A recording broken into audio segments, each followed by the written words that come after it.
Hello everyone, Josh Koehnen here, Premier Wealth Management. This is our second video in the asset class investing video series. And today we're going to talk about risk. One thing that you always have to understand about being an investor is that risk and return are always related.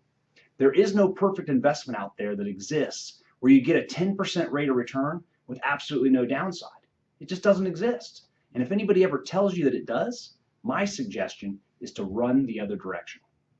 Now, over the life of your plan, there will be some risks that could affect your ability to reach your goals. Now, here are the most common risks that you'll have to account for.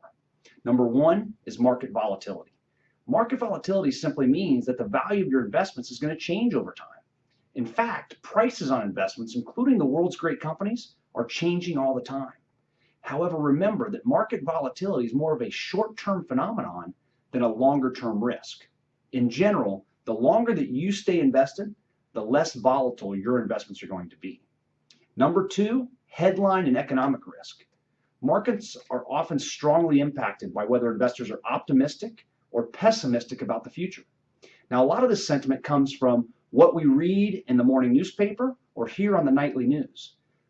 Understand that there will always be political and economic risks around the world that can affect your investments in the short run. The key is how effective you are in screening this noise out over time.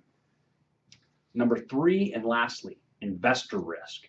If we could remove emotions from investing, markets would absolutely be more predictable. Don't allow yourself to be swayed by what you hear in the media or the investment gurus who claim they can predict where markets are going.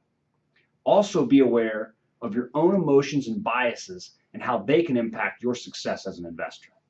Hope this helps, and until next time, thanks for listening.